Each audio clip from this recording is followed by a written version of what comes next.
Se usa la palabra iglesia más de 100 veces en el Nuevo Testamento. Obviamente es una palabra muy importante, pero ¿qué significa exactamente? ¿Es la iglesia simplemente un lugar para adorar? ¿Es la suma de todas las denominaciones religiosas? ¿O es algo más personal y espiritual? Además, ¿cuán importante es la iglesia? ¿Y tiene Jesús una iglesia a la cual debemos pertenecer para ser salvos? Escuchemos a John Moore mientras nos guía en nuestro estudio en busca de la verdad acerca de la iglesia. ¿Es esto lo que piensa cuando se habla de una iglesia? Esto es lo que la mayoría de personas piensa. Incluso el diccionario define la palabra iglesia como un edificio apartado o consagrado para la adoración pública. ¿Pero es la iglesia simplemente una edificación hecha de madera o piedra, o es algo más? Absolutamente. La iglesia, es decir, la iglesia que Jesús estableció, existió antes que este edificio de adoración o cualquier edificio de adoración, denominación, organización o edificación cristiana. Entonces, ¿qué es la iglesia y cuál debe ser nuestra actitud para con la iglesia? Mientras investigamos las Escrituras, la palabra de Dios, nuestra fuente de la verdad, observemos lo que descubrimos y mientras lo hacemos, respondamos 3 preguntas muy importantes. Primero, ¿qué es la iglesia? Segundo, ¿es la iglesia esencial? Y tercero, ¿debe estar unida la iglesia? Para comenzar, consideremos nuestra primera pregunta. Las personas tienen muchas ideas diferentes en cuanto a la palabra iglesia. La palabra griega eclesia, de la cual la palabra iglesia se deriva, tiene una historia muy interesante y una aplicación importante en el Nuevo Testamento. Para la mayoría de personas, la iglesia es el edificio. La palabra griega traducida iglesia en el Nuevo Testamento viene de una palabra que significa los llamados fuera y hace referencia a la gente. Una de las mejores definiciones de la iglesia se encuentra en Hechos 8.1 y Hechos 9.1. Hechos 8.1 dice que Pablo perseguía a la iglesia. En Hechos 9.1 leemos que Pablo perseguía a los discípulos del Señor. Por tanto, la iglesia y los discípulos son la misma cosa. Ciertamente en el Nuevo Testamento la palabra iglesia tiene un significado importante y parámetros bien definidos. Se menciona por primera vez en el Evangelio según Mateo.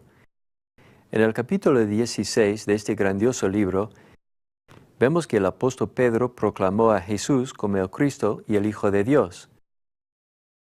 Y yo también te digo que tú eres Pedro, y sobre esta roca edificaré mi iglesia, y las puertas del Hades no prevalecerán contra ella. Y a ti te daré las llaves del reino de los cielos. Y todo lo que atares en la tierra será atado en los cielos, y todo lo que desatares en la tierra será desatado en los cielos.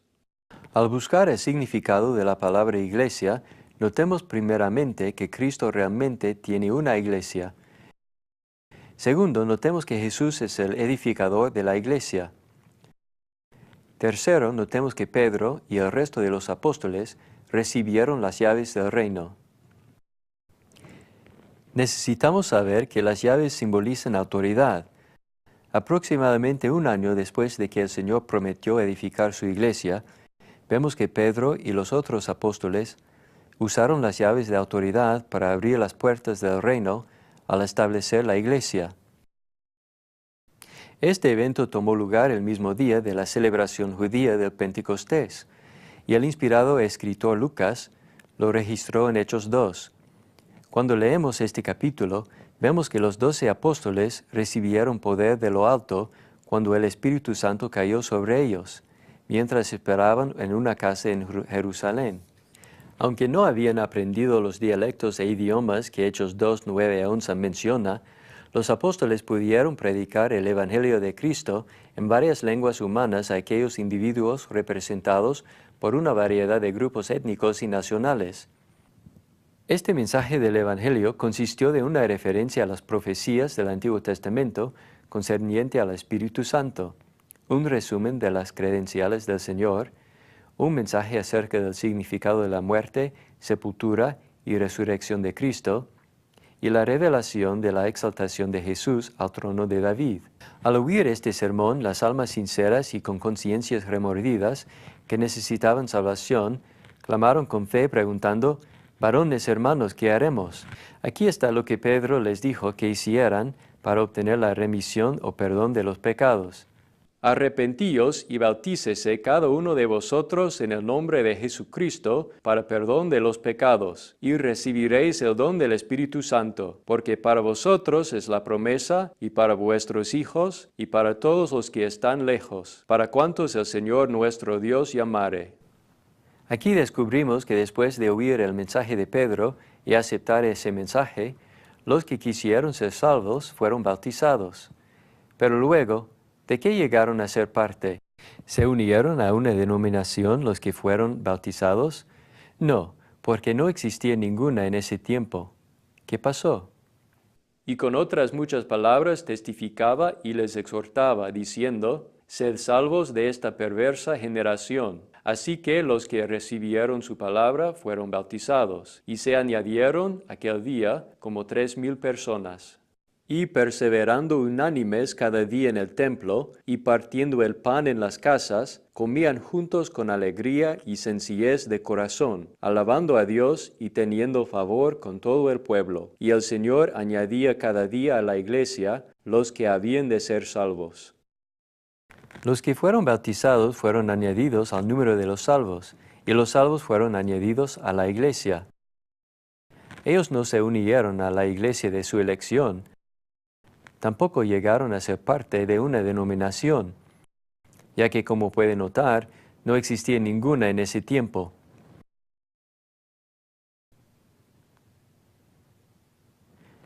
En cambio, cuando los pecadores se bautizaron, llegaron a ser salvos. Al mismo tiempo, Cristo les añadía al grupo de los que Él había salvado. Juntos, todos los salvos constituían la iglesia. En palabras simples, la iglesia es la suma de todos los salvos, y los salvos constituyen lo que conocemos como la iglesia. Por todo el libro de Hechos y el Nuevo Testamento, puede ver que las personas salvas son identificadas exactamente en esa manera, es decir, como la iglesia. Al continuar leyendo a través de toda la Biblia, también descubrimos que la palabra iglesia se usa para hacer referencia a estas personas salvas en 3 maneras. Se usa en el sentido local, como en la iglesia en Jerusalén. Se usa en un sentido universal para hacer referencia a los salvos de todo el mundo, como en Cristo amó a la iglesia. O se usa en un sentido específico, cuando la Biblia habla de los salvos que se reúnen para adorar. En todos estos casos, la palabra iglesia hace referencia a los que han sido salvos.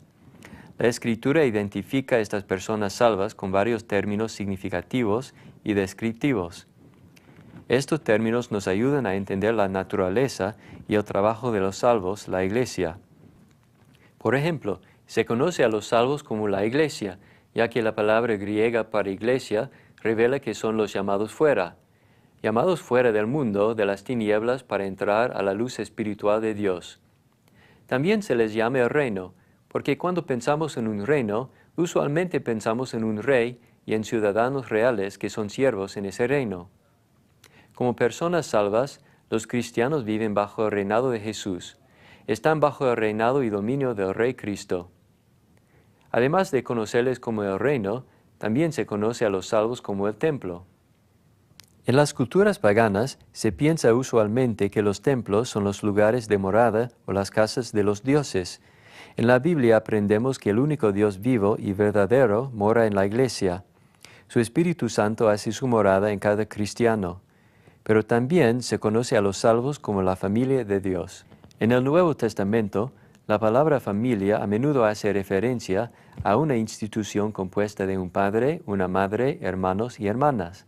De igual manera, se debe pensar de la iglesia como una familia, donde Dios es nuestro Padre Celestial, Cristo es nuestro hermano mayor, y los salvos son nuestros hermanos y hermanas espirituales. No solo se hace referencia a los salvos como la familia de Dios, sino también se les llama el cuerpo, así como el cuerpo humano tiene una sola cabeza, pero varias partes. Cristo Jesús es la cabeza de los salvos, y los cristianos individuales son las diferentes partes del cuerpo. así como el cuerpo humano funciona adecuadamente cuando todas sus partes trabajan juntas en unidad, los salvos, la Iglesia, son un único cuerpo que revela unidad y singularidad. De hecho, esta última designación, el cuerpo, juntamente con 1 Corintios 12:27, clarifica el punto que el cuerpo son los salvos, la gente que pertenece a Cristo.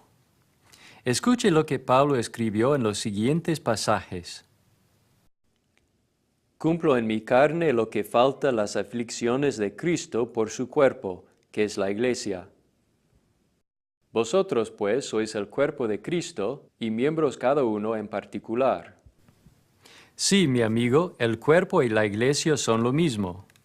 Y ya que esto es verdadero, Pablo pudo referirse a los cristianos en Corinto como el cuerpo de Cristo. Los cristianos en esa ciudad eran conocidos como la Iglesia. Ellos eran la Iglesia de Cristo en esa comunidad. Por ende, al responder la pregunta ¿qué es la Iglesia?, debemos concluir que la Iglesia no es un edificio, no es un lugar de adoración. En cambio, la Iglesia es un grupo de gente que pertenece a Dios. Para ilustrar adicionalmente la naturaleza y esencia de la Iglesia, vamos a observar lo que el apóstol Pablo escribió a Timoteo. Esto te escribo, aunque tengo la esperanza de ir pronto a verte, para que si tardo sepas cómo debes conducirte en la casa de Dios, que es la Iglesia del Dios viviente, columna y baluarte de la verdad. Cuando Pablo hizo referencia en este pasaje a la casa de Dios, ¿estuvo hablando de una casa literal? Desde luego que no. Estuvo hablando de una casa espiritual, una casa construida por Dios, es decir, la Iglesia, el pueblo de Dios. La Iglesia, la casa de Dios, fue edificada sobre la roca sólida de la deidad del Señor. Después que Pedro hizo su gran confesión que Jesús era el Cristo, Jesús dijo, «Sobre esta roca edificaré mi iglesia». Según Efesios 2:20, Jesús es la piedra del ángulo y sus santos apóstoles y profetas son la fundación. En 1 Pedro 2:5 aprendemos que los cristianos son las piedras vivas que componen la casa espiritual. También, según 1 Timoteo 3:15, la Iglesia es la columna y baluarte de la verdad. Protege la palabra de Dios. Tiene la responsabilidad de ir por todo el mundo y predicar la verdad, las buenas nuevas de Cristo. Jesús también es la puerta de esta casa. Él es la puerta y el medio por el cual debemos entrar para obtener vida eterna. Los peldaños de salvación guían hacia esta puerta y los pecadores deben escalarlos para entrar a la Iglesia. Entonces, esta es la estructura básica de la Iglesia. La Iglesia es la totalidad de cristianos edificados sobre Jesús, la piedra angular y sobre la fundación de los apóstoles y profetas. Otra vez, ¿qué es la Iglesia? La Iglesia es los salvos, el cuerpo de creyentes bautizados, el cuerpo de Cristo, el reino de Cristo, la familia de Dios y el templo de Dios. Ahora que hemos determinado lo que la Iglesia es, hagamos nuestra segunda pregunta principal. ¿Es la Iglesia esencial e importante? Ocasionalmente puede oír que alguien dice, «Deme a Jesús, pero no a la Iglesia», o «Deme al hombre, pero no el plan». Puede también oír que alguien dice que realmente no tiene que ser un miembro de la Iglesia para ir al cielo. ¿Pero es esto realmente cierto? En una carta escrita a la Iglesia en Éfeso, el apóstol Pablo escribió y enfatizó la naturaleza y el valor esencial de la Iglesia en términos de nuestra relación con Dios. Pero ahora en Cristo Jesús, vosotros que en otro tiempo estabais lejos, habéis sido hechos cercanos por la sangre de Cristo, porque Él es nuestra paz, que de ambos pueblos hizo uno, derribando la pared intermedia de separación, aboliendo en su carne las enemistades, la ley de los mandamientos expresados en ordenanzas, para crear en sí mismo de los dos un solo y nuevo hombre, haciendo la paz, y mediante la cruz reconciliar con Dios a ambos en un solo cuerpo, matando en ella las enemistades. De este pasaje aprendemos que una vez existió una división entre los judíos y gentiles, pero también aprendemos que una vez existió una división entre Dios y el hombre. Según los pasajes como Isaías 59, 1 a 2 y Romanos 6, 23, el pecado nos separa de Dios. El pecado nos hace enemigos de Dios. Pero la Biblia también enseña que a causa del amor de Dios, a causa de las buenas nuevas acerca de Jesús y su muerte, sepultura y resurrección, podemos llegar a ser amigos de Dios otra vez. Aprendemos que podemos ser reconciliados con Dios. Porque si siendo enemigos fuimos reconciliados con Dios por la muerte de su Hijo, mucho más, estando reconciliados, seremos salvos por su vida. Y no solo esto, sino que también nos gloriamos en Dios por el Señor nuestro Jesucristo, por quien hemos recibido ahora la reconciliación. El término reconciliar, reconciliación, hace referencia a grupos o fracciones separadas que son reunidas y llegan a ser uno. De Efesios 2:16 aprendemos que se puede quitar la división entre Dios y el hombre que existe a causa del pecado, es decir, ellos pueden ser reconciliados en el cuerpo de Cristo. Anteriormente, en el capítulo 1, el apóstol Pablo hizo referencia a la iglesia como el cuerpo de Cristo, cuando dijo que Dios dio a Jesús por cabeza sobre todas las cosas a la iglesia, la cual es su cuerpo. La iglesia de Cristo y el cuerpo son lo mismo. Por ende, si queremos ser salvos y si queremos ser reconciliados con Dios, debemos estar en el cuerpo, que es lo mismo que decir que debemos estar en la iglesia. Ciertamente la iglesia es importante y esencial. Si queremos ser salvos y ser reconciliados con Dios, debemos estar en ese cuerpo, el cuerpo de Cristo. Pero ahora, continuemos con el libro de Efesios y descubramos algunas razones adicionales de por qué la iglesia es tan valiosa e importante. A mí, que soy menos que el más pequeño de todos los santos, me fue dada esta gracia de anunciar entre los gentiles el evangelio de las inescrutables riquezas de Cristo, y de aclarar a todos cuál sea la dispensación del misterio escondido desde los siglos en Dios, para que la multiforme sabiduría de Dios sea ahora dada a conocer por medio de la Iglesia a los principados y potestades en los lugares celestiales, conforme al propósito eterno que hizo en Cristo Jesús, nuestro Señor. De este pasaje observamos dos cosas importantes. Primero, note que la Iglesia es la sabiduría de Dios, es decir, es un reflejo o un ejemplo de la sabiduría de Dios. Desde su organización hasta su adoración singular, la Iglesia es la institución más grandiosa jamás establecida. Se puede apreciar un ejemplo de lo especial de esta institución en su compañerismo multicultural y multinacional.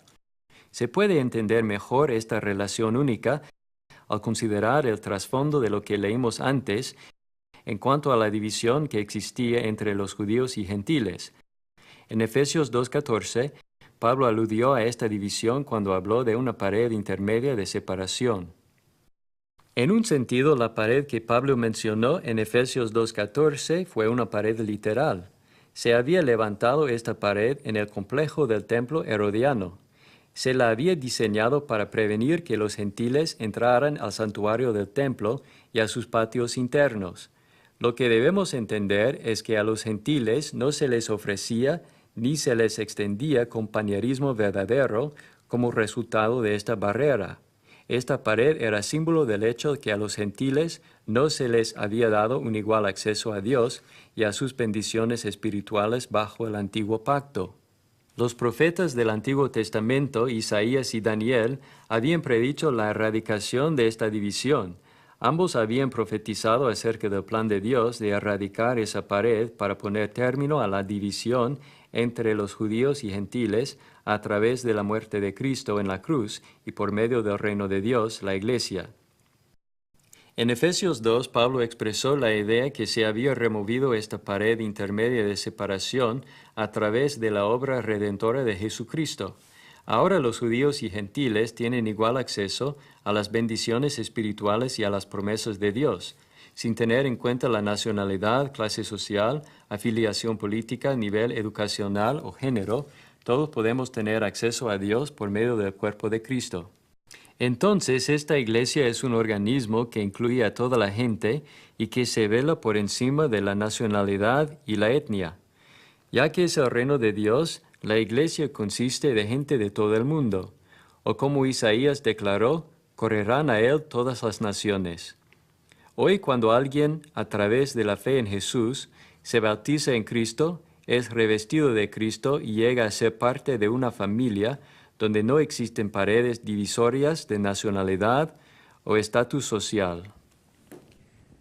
Porque todos los que habéis sido bautizados en Cristo, de Cristo estáis revestidos. Ya no hay judío ni griego, no hay esclavo ni libre, no hay varón ni mujer, porque todos vosotros sois uno en Cristo Jesús. La iglesia es un ejemplo evidente de la manera en que Dios une a la gente. A través del bautismo en Cristo, las personas de todas las naciones llegan a ser uno. Llegan a ser parte de una hermandad que carece de estatus económico o posición política. Como una familia, la iglesia exhibe interés mutuo y se preocupa por todos sus miembros.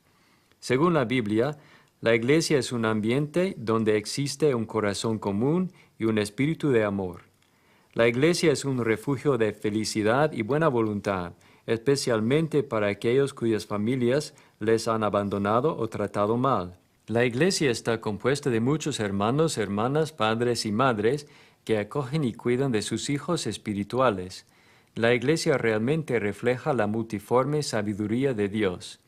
Pero además de eso, notemos por Efesios 3:11 que la iglesia es esencial, ya que ha estado siempre en el propósito eterno de Dios.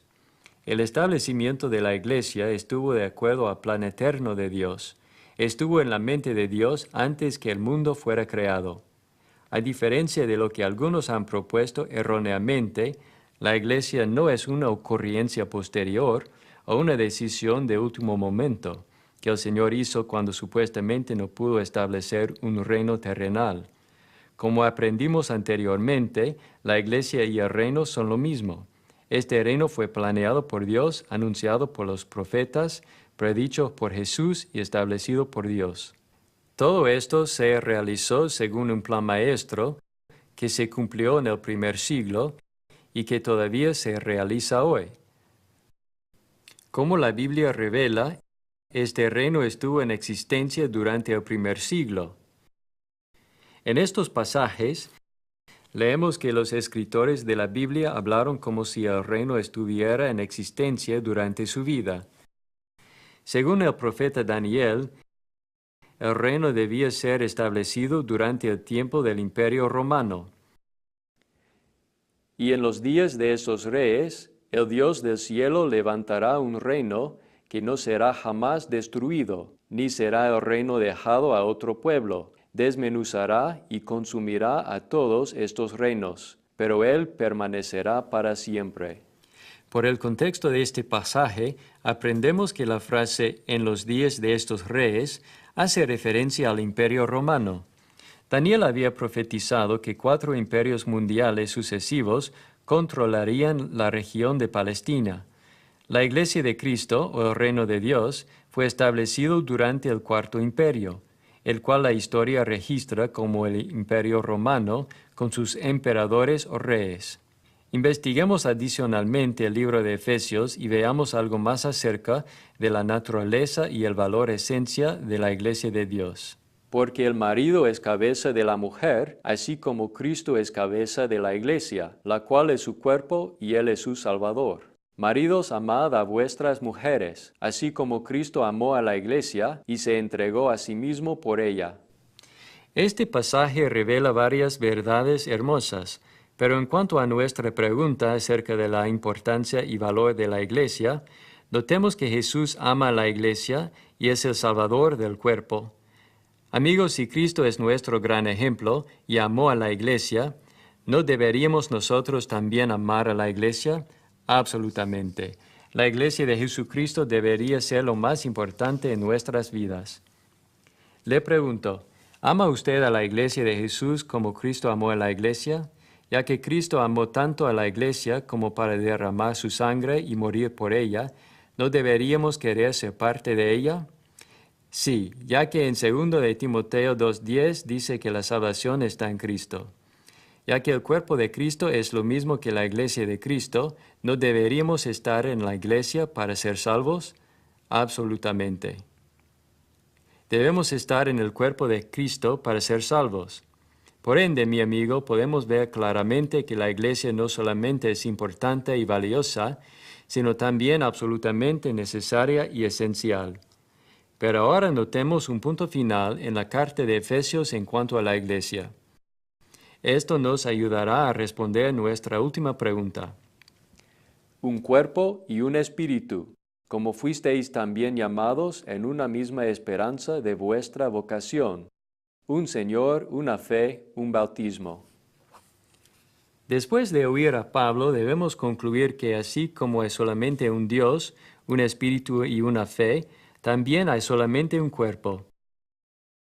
Ya que la iglesia y el cuerpo son lo mismo, como Efesios 1, 22 y 23 revela, entonces se debe entender que solamente hay una iglesia. Escuche lo que Jesús dijo acerca de esta única iglesia. Sobre esta roca edificaré mi iglesia, y las puertas del Hades no prevalecerán contra ella. Amigo, ¿dijo Jesús que edificaría iglesias plural o iglesia singular? Correcto. Dijo que edificaría su iglesia singular. Sin embargo, hoy existen muchas iglesias diferentes. Estas iglesias enseñan ideas diferentes en cuanto a la manera de llegar al cristianismo. Tienen diferentes ideas y creencias acerca de temas morales y de la manera de organizar la iglesia y adorar. Por ejemplo, si examinara un directorio de las iglesias en su localidad, pronto llegaría a darse cuenta que hay muchos nombres contrarios y muchos tipos de iglesias. Se dará cuenta que existe mucha división entre los que reclaman ser cristianos. ¿Cree que esto agrada a Dios? ¿Es aceptable delante de Dios que haya tantas iglesias? ¿Qué acerca de la iglesia que Jesús prometió edificar?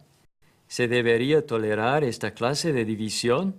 ¿Es aceptable dividir al único cuerpo de Cristo para establecer iglesias o denominaciones por hombres?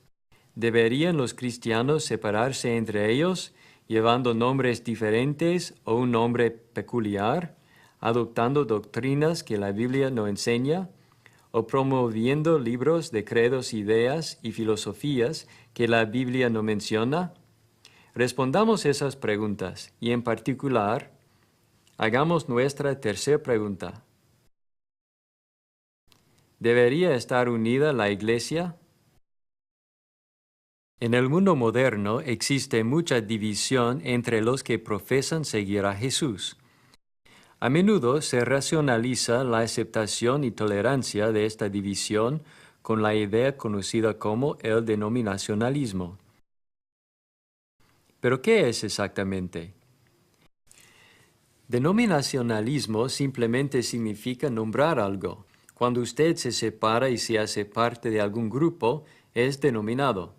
Si pregunta a alguien qué clase de cristiano es, él puede decirle, yo soy esta clase particular de cristiano. Esa persona está denominándose. El denominacionalismo divide al cristianismo en tantos grupos que es casi imposible nombrar a todos. Alguien ha calculado que existen más de 600 grupos en los Estados Unidos que reclaman ser cristianos, aunque tienen nombres diferentes porque siguen credos diferentes, doctrinas diferentes o dogmas diferentes. Denominar es dividir o disolver la iglesia por la cual Cristo murió y a la cual adquirió por su propia sangre. Así que el denominacionalismo promueve la división y el sectarismo. Interesantemente, la Biblia ni siquiera menciona el concepto de denominacionalismo. De hecho, se condena la insinuación de división basada en doctrinas, nombres y fama de hombres. Por ejemplo, considere lo que estaba pasando en la iglesia en Corinto. En Hechos 18, Lucas nos dice que mientras Pablo estaba en uno de sus viajes misioneros, ayudó a establecer la iglesia en la ciudad de Corinto. Desde Corinto, Pablo finalmente se dirigió al Asia Menor, donde trabajó en el establecimiento de la iglesia en Éfeso. Mientras estaba en Éfeso, Pablo fue informado que estaban ocurriendo algunos problemas en el cuerpo de Cristo en Corinto. Uno de los problemas tenía que ver con una división entre sus miembros concerniente a preferencias por predicadores. Porque he sido informado acerca de vosotros, hermanos míos, por los de Cloé, que hay entre vosotros contiendas. Quiero decir que cada uno de vosotros dice, yo soy de Pablo, y yo de Apolos, y yo de Cefas, y yo de Cristo. Cuando Pablo oyó de estos problemas, escribió por inspiración del Espíritu Santo el libro de Primera a los Corintios. En esa epístola condenó la práctica de división. Os ruego, pues, hermanos, por el nombre de nuestro Señor Jesucristo, que habléis todos una misma cosa, y que no haya entre vosotros divisiones, sino que estéis perfectamente unidos en una misma mente y en un mismo parecer.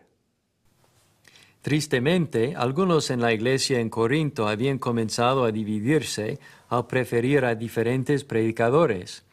Después de ser bautizados, algunos comenzaron a decir, yo soy de Pablo, o yo soy de Cefas, o yo soy de Cristo. Sin embargo, Pablo denunció esta división pecaminosa al hacer 3 preguntas importantes. ¿Acaso está dividido Cristo? ¿Fue crucificado Pablo por vosotros? ¿O fuisteis bautizados en el nombre de Pablo? Las respuestas de estas preguntas son obvias. Primero, Cristo no está dividido. En Marcos 3, 22 a 26, Cristo abordó la naturaleza unida de su esencia. Segundo, la respuesta es no otra vez. Pablo no fue crucificado por ellos. Y tercero, ellos no fueron bautizados en el nombre de Pablo. En cambio, según Mateo 28, 19, los pecadores son bautizados en el nombre de Cristo. Teniendo en cuenta estos criterios, ¿hubieran estado equivocados estos cristianos al llamarse paulinos? ¿Hubieran pecado al nombrar a la iglesia a causa de Pablo? Sí, hubieran estado equivocados, y ciertamente hubieran pecado contra Dios. ¿Qué pasaría si hoy hubiera un predicador de la iglesia llamado Alex Campbell, quien fuera un predicador de la palabra muy dinámico y convincente? Digamos que fuera un erudito eminente y muy educado que hubiera ayudado a convertir a miles a Cristo. Si buscando honrarlo, comenzaríamos a llevar el nombre religioso Campbellianos, ¿cree que eso honraría a Dios? ¿Sería aceptable delante de Dios? De ninguna manera, según 1 de Corintios 1. Para que usted pudiera llamarse campbelliano, 3 cosas necesitarían ser ciertas. Primero, Cristo tuviera que estar dividido. Segundo, tuviera que haber sido bautizado en el nombre de Alex Campbell. Tercero, Alex Campbell tuviera que haber sido crucificado por usted. Así que al llamarse campbelliano estaría dividiendo el cuerpo de Cristo y daría gloria a Alex Campbell en vez de dar gloria a Cristo. En 1 de Corintios 1:31, Pablo dijo, el que se gloría, gloríese en el Señor.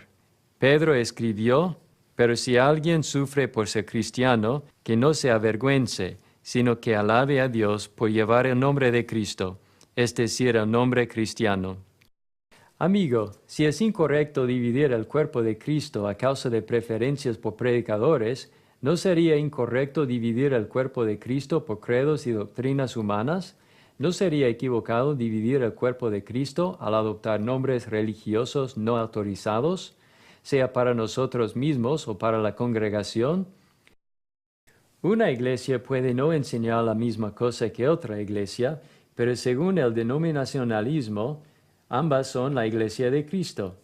Sin embargo, la Escritura nos enseña que solo hay un cuerpo, una iglesia, y que esa iglesia enseña lo mismo uniformemente. Eso es lo que debemos hacer hoy, hablar de los designios de Dios.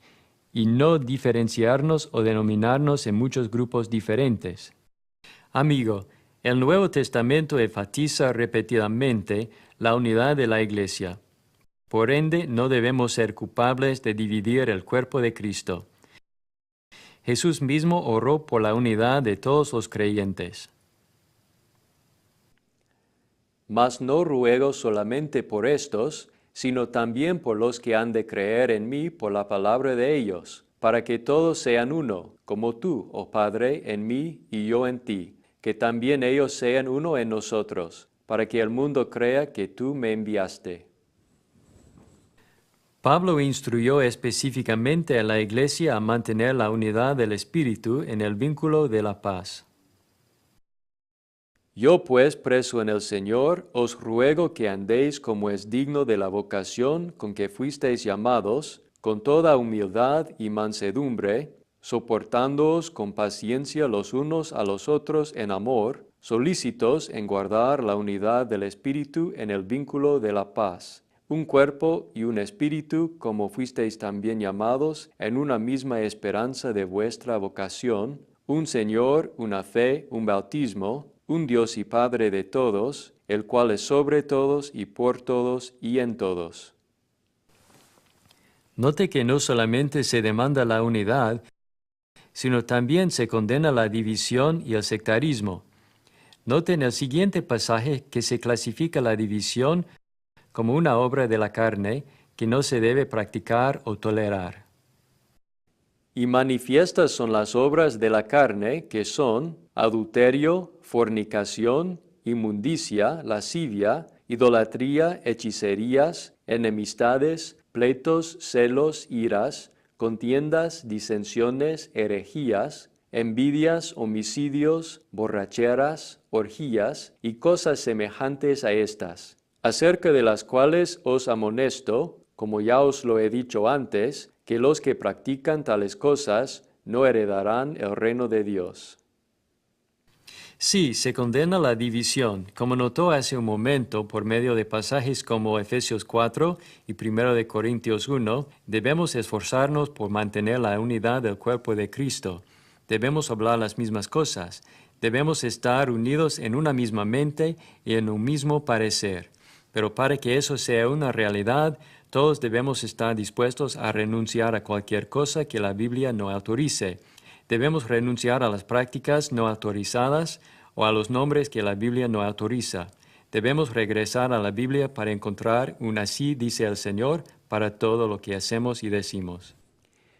Y todo lo que hacéis, sea de palabra o de hecho, hacedlo todo en el nombre del Señor Jesús, dando gracias a Dios Padre por medio de Él. Hacer algo en el nombre del Señor Jesús es hacerlo con su permiso y aprobación. ¿Está buscando la aprobación del Señor? ¿Está en su iglesia? ¿Está usando un nombre religioso que trae gloria a Cristo?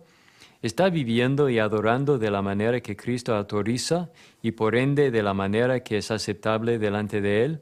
Amigo, ¿está esforzándose por promover la unidad en el cuerpo de Cristo al ir a la palabra de Dios y hacer las cosas según la voluntad de Dios?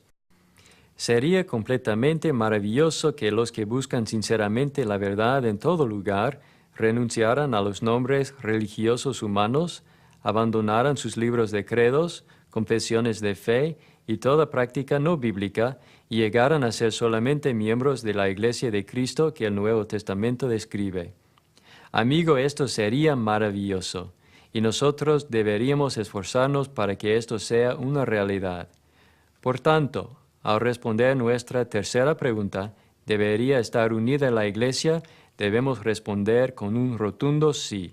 Así como hemos aprendido que la Iglesia es el cuerpo de Cristo, el grupo de los salvos, y que la Iglesia es importante, esencial y necesaria, también hemos aprendido que la Iglesia debe estar unida.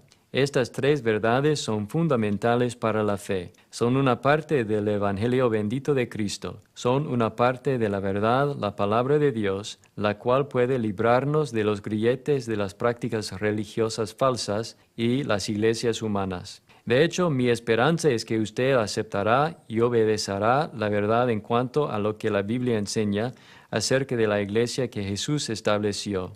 Recuerde, la verdad y solamente la verdad puede hacerle libre. Espero que obedezca la verdad y llegue al cristianismo. Sea parte de la familia de Dios, la Iglesia.